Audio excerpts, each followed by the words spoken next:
주식시장은 수많은 정보와 데이터가 움직이는 곳이죠. 그리고 그 모든 정보는 특정한 용어와 개념으로 표현됩니다. 그런데 이 기본 언어를 이해하지 못하면 시장의 흐름을 읽는 것도 또 기업 가치를 판단하는 것도 어려울 수밖에 없는데요. 우리 왜 주식 공부를 하다 보면 혹은 경제방송을 보다 보면 뭐 PER, EPS, 공매도 이런 얘기들이 들리잖아요. 이런 용어들이 되게 낯설고 어렵게 느껴지실 수 있습니다. 하지만 오늘부터 개념을 같이 저랑 정리해 두신다면요. 생각보다 훨씬 더 쉽게 앞으로 시장 흐름을 읽는데 도움이 되실 것 같아요. 자, 그래서 오늘은 투자자라면 반드시 알아야 되는 핵심 주식 용어들 20가지 정리해 보겠습니다. 자, 먼저 첫 번째로 배워볼 용어는 코스피와 코스닥입니다. 아, 뭐야, 이거 너무 쉬운데 첫 번째 용어로 넣은 거 아니야? 라고 생각하실 수 있지만 그래도 너무 중요해서 같이 짚고 넘어가 볼게요. 자, 일단 먼저 코스피는요. 우리나라를 대표하는 대형 우량 기업들이 상장된 주식시장입니다. 자본 규모가 크고 비교적 안정적인 기업들이 많이 포함되어 있는데요. 대표적으로 삼성전자, 현대차 이런 기업들이 코스피 시장에 속해 있습니다. 반면에 코스닥은 성장성이 높은 기술 기업 아니면 벤처 기업 중심의 시장입니다. 기업 규모는 코스피보다는 상대적으로 작지만 혁신적인 기술을 가진 기업들이 많기 때문에 AI, 바이오, IT 이런 산업들의 기업들이 많이 상장되어 있는 시장이라고 이해하시면 되겠습니다. 자, 그래서 정리해보자면 보통 코스피는 대형주 중심의 시장, 그리고 코스닥은 성장성이 높은 중소형주 중심 시장으로 구분해서 이해하시면 됩니다. 자, 이어서 두 번째 용어는 시가총액인데요. 경제방송에서 역시나 현대차의 시가총액, 시총이 얼마다 이런 식으로 얘기하는 거 들어보셨을 것 같아요. 자, 기업들의 시가총액은요. 네이버의 그 종목명을 검색하시거나 HTS에서도 쉽게 확인할 수 있습니다. 자, 그럼 시가총액이란 도대체 무엇이냐? 바로 현재 주가에 발행된 전체 주식수를 곱해서 계산한 값으로요. 쉽게 말해서 시장에서 평가하는 이 기업의 전체 가치라고 이해하시면 됩니다. 자, 예를 들어서 어떤 기업의 주가가 10,000원이고요. 발행된 주식이 1억 주라면 이거 두 개를 곱해보세요. 이 회사의 시가총액은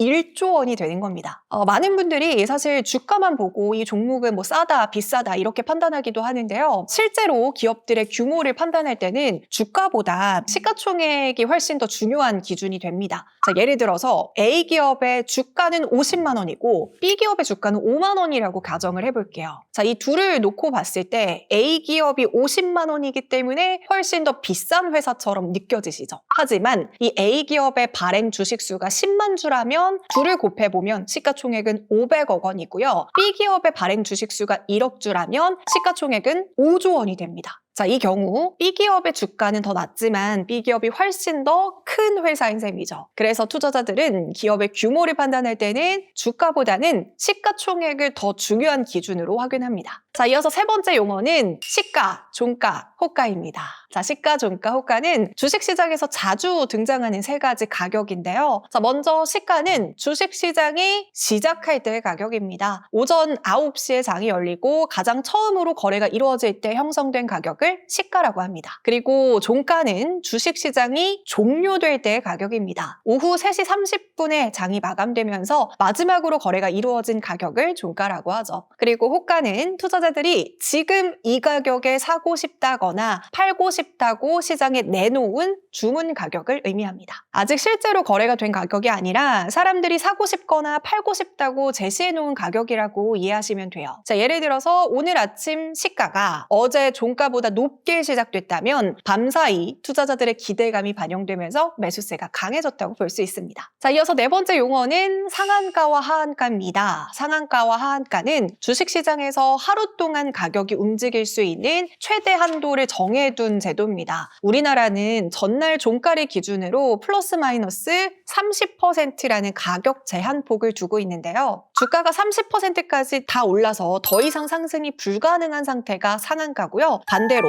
30% 하락해서 멈춘 상태가 하한가인 겁니다.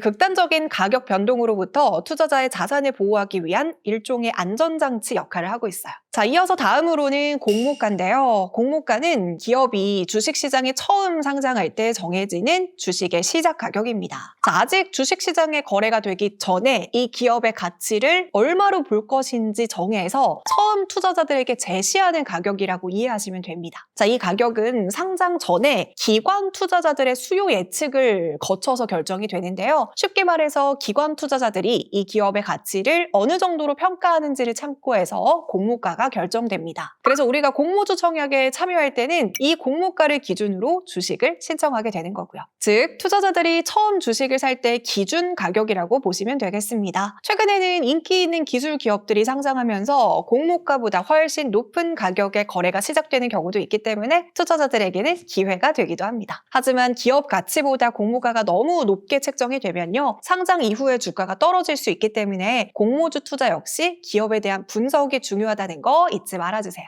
자, 이어서 다음 용어 살펴보겠습니다. 자, 여러분 주식하시면서 롱, 숏 이런 단어 많이 들어보셨죠? 사실 저는 제가 주식을 처음 시작할 때 롱, 숏이라는 게 약간 은어처럼 느껴졌었거든요. 자, 이것도 좀 설명을 드려보자면 롱과 숏은 주식시장의 방향성을 결정하는 가장 기본적인 두 가지 투자 포지션입니다. 자, 롱은 당연히 롱하게 주가가 오를 것으로 예상해서 주식을 사서 보유하는 것이고요. 숏은요, 반대로 주가가 떨어질 것에 베팅해서 수익을 내는 전략입니다. 우리가 흔히 아는 일반적인 매수는 롱 포지션에 해당하고요. 주가가 상승했을 때 그 차익을 얻는 구조인 거죠. 반면에 숏은 주식을 빌려서 먼저 팔고 나중에 싼 값에 다시 사서 갚는 공매도 등을 포함해서 하락장에서도 수익을 창출하는 기술을 의미합니다. 2026년 지금처럼 변동성이 큰 시장에서는 이 두 세력의 힘 겨루기가 주가의 향방을 결정짓는 핵심 요소라고 볼 수 있어요. 앞서 설명해드린 롱과 숏 전략을 일반 투자자들도 쉽게 활용할 수 있도록 만든 상품이 바로 인버스와 레버리지입니다. 자, 먼저 인버스는 시장 지수가 하락할 때 수익이 나는 구조의 상품입니다. 예를 들어서 코스피 지수가 1% 하락하면 인버스 상품은 그만큼 수익이 나는 방식입니다. 반대로 레버리지는 지수의 움직임을 더 크게 따라가도록 만든 상품입니다. 예를 들어서 지수가 1% 상승하면 레버리지이기 때문에 수익률이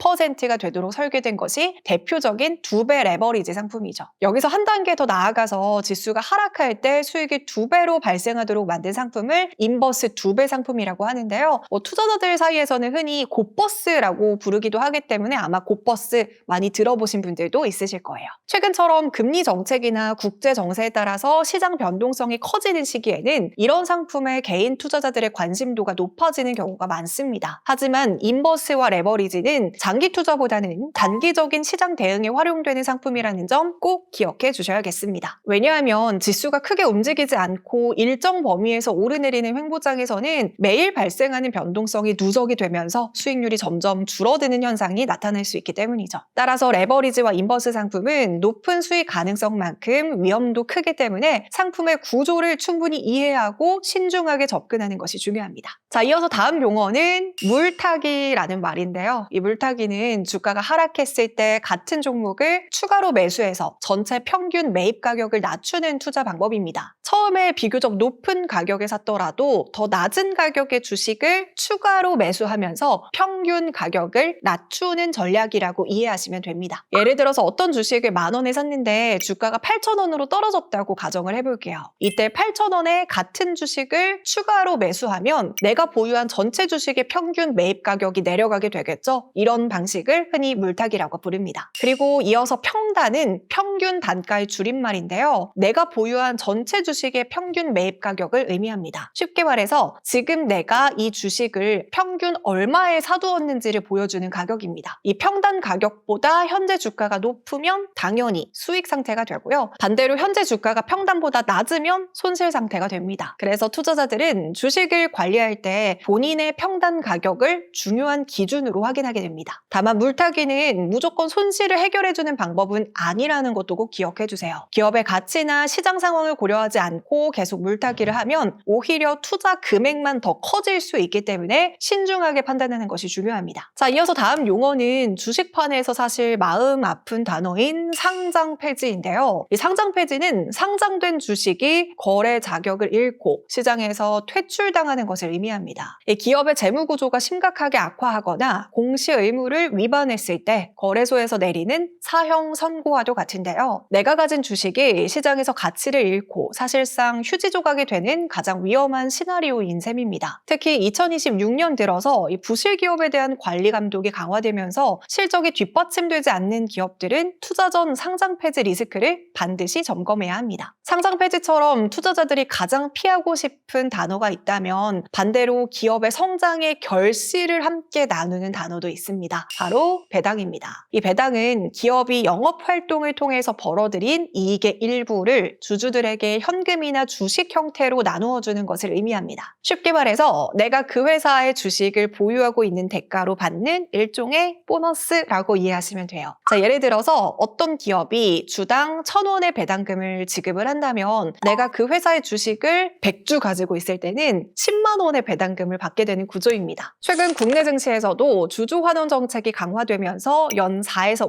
5% 이상의 배당 수익률을 기록하는 기업들이 점점 늘어나고 있습니다. 그래서 배당 투자는 단순히 주가 상승만을 기대하는 것이 아니라 이 기업이 벌어들인 이익을 꾸준히 나누어 받으면서 안정적인 현금 흐름을 만드는 투자 방식이라고 볼 수 있습니다. 자, 그리고 이어서 의결권이라는 단어도 많이 등장하는데요. 의결권은 주주가 주주총회에 참석해서 기업의 중요한 의사 결정에 대해 찬성이나 반대 의견을 낼 수 있는 권리입니다. 쉽게 말해서 회사의 중요한 결정에 대해 주주가 투표할 수 있는 권리라고 이해하시면 돼요. 보통 주식은 한 주당 한 표의 의결권이 주어지는 것이 원칙인데요. 그래서 내가 더 많은 주식을 가지고 있을수록 그만큼 더 많은 투표권을 갖게 됩니다. 이 의결권을 통해서 주주들은 기업의 경영 방향이나 중요한 안건에 대해서 의견을 낼 수도 있습니다. 즉, 주식을 보유한 투자자는 단순히 주가 상승만을 기대하는 사람이 아니라 회사의 중요한 땅 결정에 참여할 수 있는 주인의 역할도 갖고 있다고 볼 수 있습니다. 자, 그리고 우리 주식시장에는요,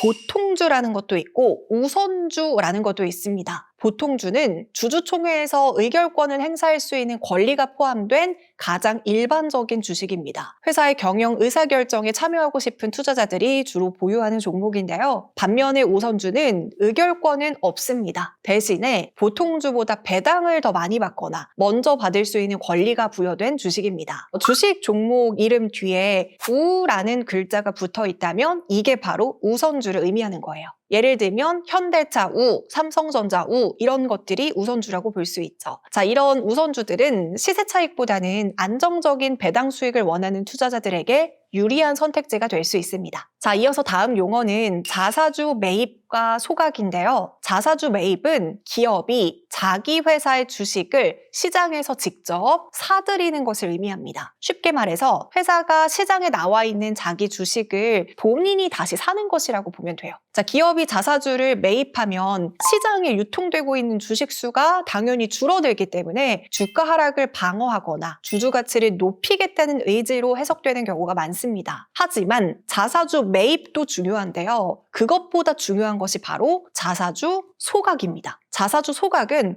회사가 방금 전에 이렇게 사들인 주식을 아예 없애버리는 거예요. 그래서 전체 발행 주식 수를 영구적으로 줄이는 것을 말합니다. 예를 들어서 피자 한 판을 여러 사람이 나눠 먹는 상황을 한번 생각해 볼게요. 자, 피자의 크기는 그대로인데 나눠 먹는 사람들이 줄어들면 한 사람당 먹을 수 있는 피자가 훨씬 더 커지게 되잖아요. 자사주 소각도 이와 비슷한 원리라고 이해하시면 되겠습니다. 최근에는 많은 기업들이 자사주 매입과 소각을 통해서 주주 가치를 높이려는 정책을 적극적으로 활용하고 있습니다. 그래서 투자자들은 기업이 자사주 매입이나 소각을 발표했을 때 이를 긍정적인 신호로 해석하는 경우도 많아요. 자, 이어서 다음 용어 살펴보겠습니다. 바로 ETF인데요. 요즘 ETF라는 단어 진짜 많이 들어보셨을 거예요. 자, ETF는 여러 주식을 한 바구니에 담아서 주식처럼 사고 팔 수 있도록 만든 투자 상품입니다. 보통 펀드는 증권사를 통해서 가입하고 환매해야 되지만 ETF는 주식처럼 주식시장 안에서 바로 매수하고 매도할 수 있다는 특징이 있습니다. 또 ETF는 특정 기업 하나에 투자하는 것이 아니라 코스피 지수, 반도체, 2차 전지 이런 특정 산업에 포함된 여러 기업을 동시에 투자할 수 있도록 설계가 되어 있어요. 그래서 한 종목에만 투자할 때보다 분산 투자에 대한 효과를 기대할 수 있습니다. 이처럼 ETF는 여러 종목에 나눠 투자하는 분산 투자의 장점과 주식처럼 실시간으로 거래할 수 있는 편리함을 동시에 갖춘 상품이라고 볼 수 있습니다. 자, 이어서 다음 용어는 템베거라는 단어입니다.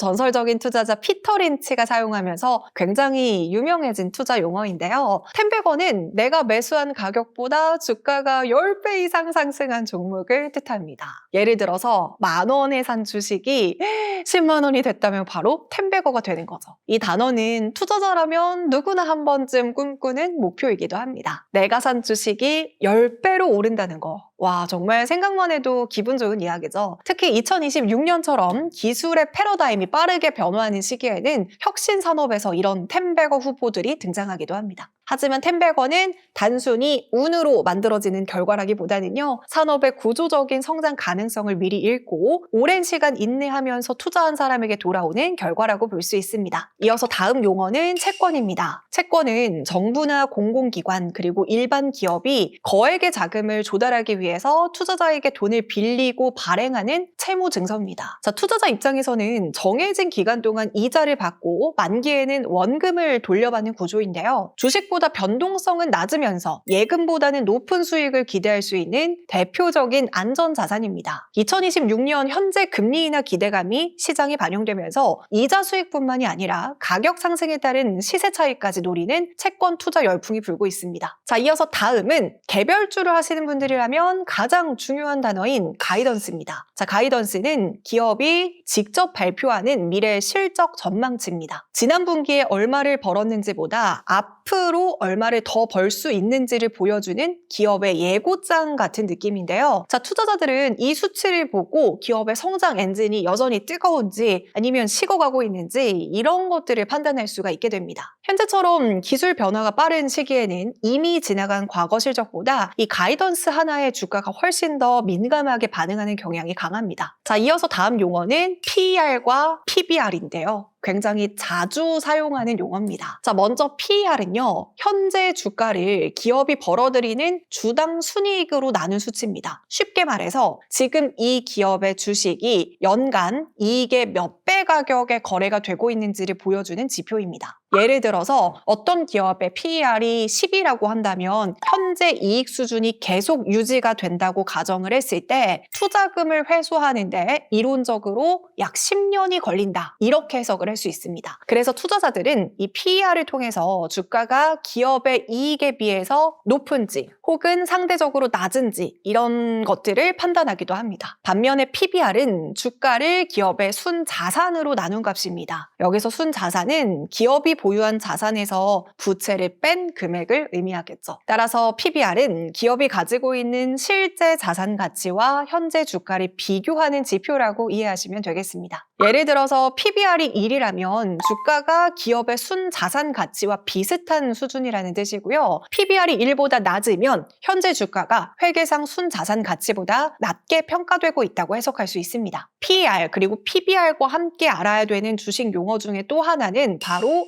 ROE입니다. ROE는 기업이 주주의 돈인 자기 자본을 활용해서 얼마나 많은 이익을 냈는지를 보여주는 지표입니다. 이것을 자기 자본 이익률이라고도 불러요. 쉽게 말해서 주주가 투자한 돈을 가지고 회사가 얼마나 효율적으로 이익을 만들어냈는지를 보여주는 수치라고 이해하시면 됩니다. 자, 예를 들어서 어떤 기업의 ROE가 10%예요. 그러면 주주가 투자한 돈 100원으로 1년 동안 10원의 이익을 만들어냈다는 의미입니다. 그래서 투자자들은 이 ROE를 통해서 이 기업의 자본을 얼마나 효율적으로 활용해서 이익을 창출하고 있는지를 확인합니다. 앞서 살펴본 PER이나 PBR이 주가의 적정 수준을 판단하는 지표라면 ROE는 기업이 실제로 얼마나 돈을 잘 벌고 있는지 못 벌고 있는지 이런 것들을 보여주는 지표라고 이해하시면 쉬울 거예요. 자, 마지막 20번째 단어는 바로 EPS입니다. EPS도 굉장히 자주 등장하는 용어인데요. 자, EPS는 기업이 벌어들이는 순이익을 전체 주식수로 나눈 값이에요. 그래서 주당 순이익이라고도 부릅니다. 쉽게 말해서 주식 한 주가 1년 동안 얼마의 이익을 만들어냈는지를 보여주는 지표입니다. 예를 들어서 어떤 기업이 1년 동안 100억 원의 순이익을 냈고 발행된 주식이 1억 주라고 가정을 해볼게요. 그러면 이 기업의 EPS는 1,000원이 되겠죠. 즉